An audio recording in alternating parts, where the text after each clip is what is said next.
am in the middle of a beautiful springtime garden.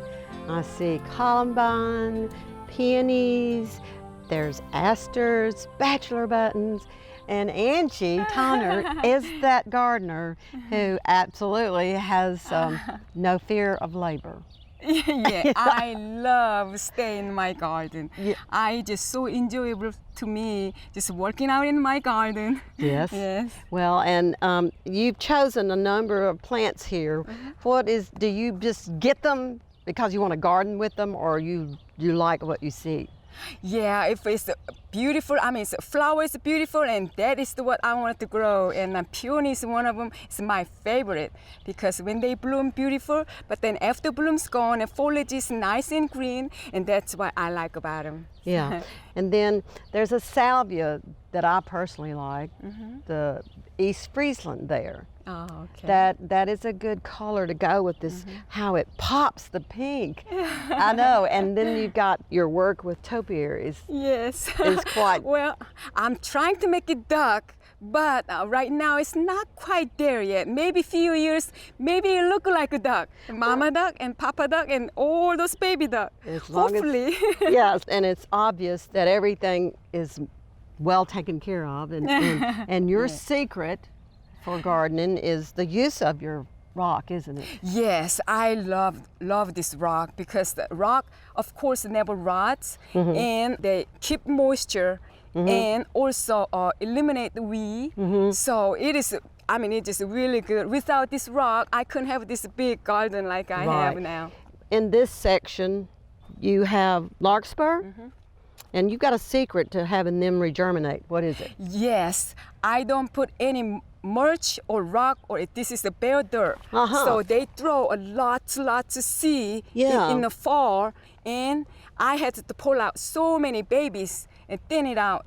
So that this is only spot right in here is the bare dirt. Yeah. So that way this can all come up from the seed.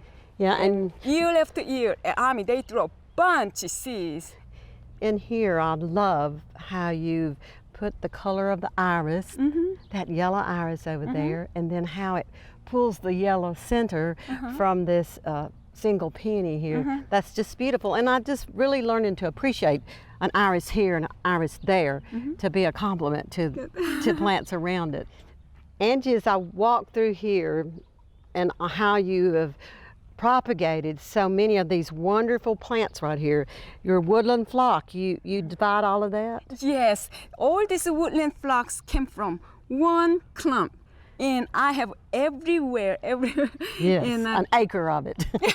This chartreuse leaf spirea that will have a small little insignificant bloom, and you have divided all of these. Yes, I did. Okay. Yes. And it's is it difficult? No, it really is not that difficult. What I did, I had a huge clumps, about 3 of them last spring. And I have hatchy looking hole, and I just chop it, and they even have a tiny bitty root, and just stick it in the ground, and then water. You gotta water them for a while, and then they just.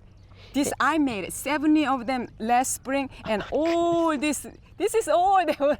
I see the results. Yes. So you actually take that cutting and put it where you want it to be when it's grown. Exactly. At the beginning it was just kind of wilting and everything. Don't worry. I think they have a tiny bitty root system.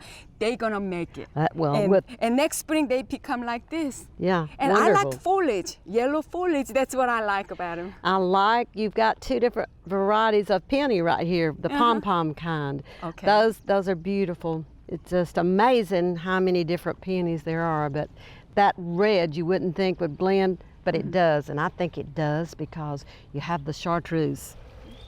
These are beautiful colors. This is your yellow baptisia? Yes.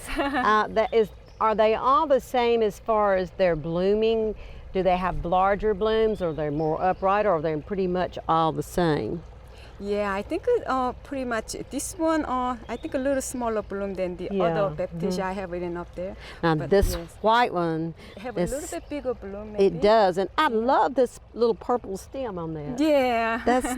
That's beautiful. Well, nothing else you could say. Yeah. And then how it combines with the Siberian purple iris. Yes. I think that one's called Caesar's brother. Is it? Yeah. Yeah. That was probably one of the first flowers that in my perennial gardens that I have right now. Then, of course, the statement plant over here. Now, what is this kind of azalea?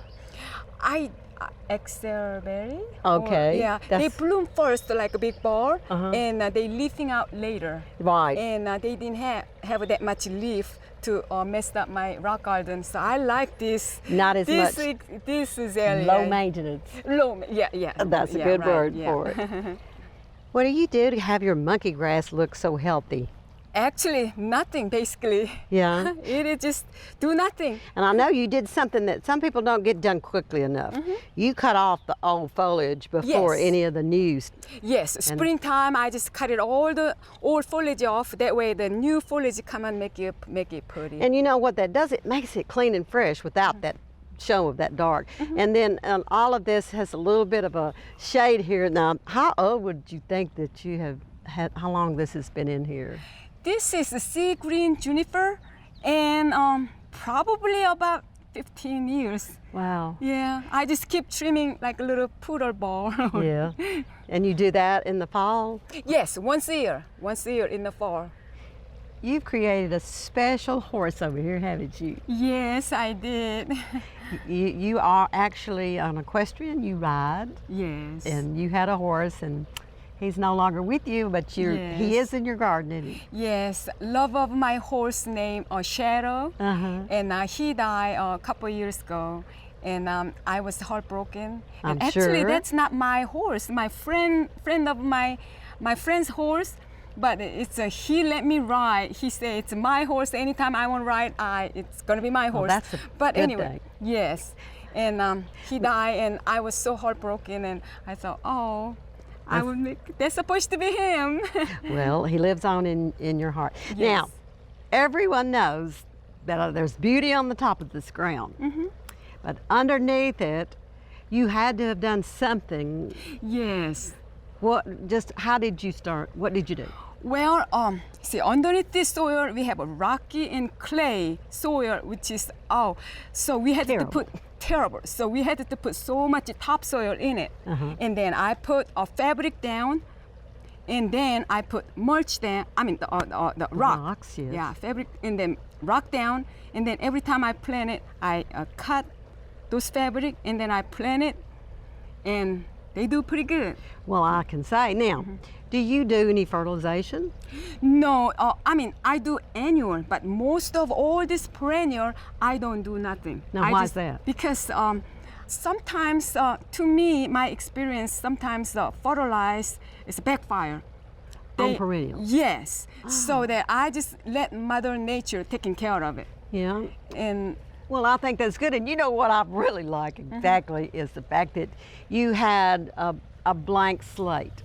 And when you decide where you want to pop a plant, you can roll back the stones, cut you a hole, and put in a plant and give it your blessings, don't you? Exactly. That's exactly what I do. Okay. Angie, you have a house and a garden of about an acre. I think you have 2/3 flowers and 1/3 house and lawn. But why not fill it with beauty? And you know, as I look at the beauty where we are now, where you have iris, and you don't think they look well, but let me tell you, there are years that the weather affects our flowers. Yes. This is not the year of perfect foliage for iris. Yes. It's been wet, and you get the rots of the crowns, so the rhizomes. But anyway, when I just look at your color and all the work that you have here, nothing has been more pleasurable than to see the beauty and the work that you have put into this garden. Oh, I thank you so much.